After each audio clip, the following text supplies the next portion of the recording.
So the trike's coming on really well actually. What we need to do now is fit some front forks, and those front forks obviously need a head tube. Now when fitting front forks there are three major considerations to think about. That's head tube, angle, and something called rake and trail.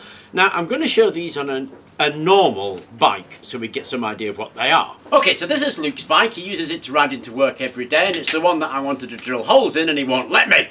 Anyway, it's a nice example of what I'm going to talk about. If we take a line through the forks there, then we get an angle parallel to the ground. That angle is the head tube angle. So there's the head tube in line with that angle. That is usually about 60 or 70 degrees in a production bike, and that works really well. I mean, if you're going to do something like this, then copying what went before, obviously, is a good way of doing it because there's been so much in there that you can't possibly go wrong. But if we take another angle there, which is parallel to the ground going through the wheel nut, then we created two more angles, here and here. This one is called the rake, and this one is the trail. It's actually that distance between the two lines that we've just drawn is the trail.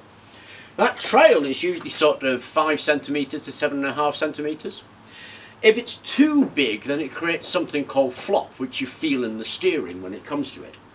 The rake here is actually responsible for the self-steering. The greater the rake, the more likely it is to turn into a straight line. So we need to consider those, but equally, of course, if we increase the rake, we are going to increase the trail to a degree. Those are the ones we want to think about when it comes to the placement of the forks that we're going to put. So we need to keep that so that it doesn't create a difficult steering problem. Now, truth is, a lot of this stuff is just to do with how you feel about things. People will tell you about optimum angles, but they're talking about optimums for them. If you have too big a trail and too big a rake, you'll have handling qualities you may find uncomfortable. But then, of course, it's like anything.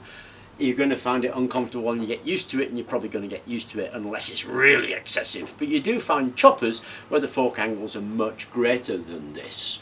But that's a useful guide into placement. Is sort of 60-70 degrees at the angle there, the head angle, and about 5 to 7.5 centimetres of trail, giving you that amount of rake, and that'll be useful for us when it comes to putting this onto the front of our bike. Okay, and so there's the bike head fitted. Now I didn't go through exactly with this because it's the same way. You cut your paper tubes and you glue them on and then you strap them with some kind of strapping. So it's made in the same way as everything else.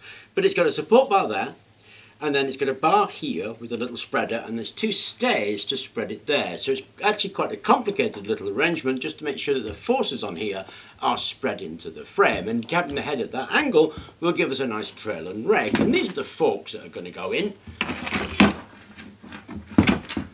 So they go in like that. And if I pop the seat on,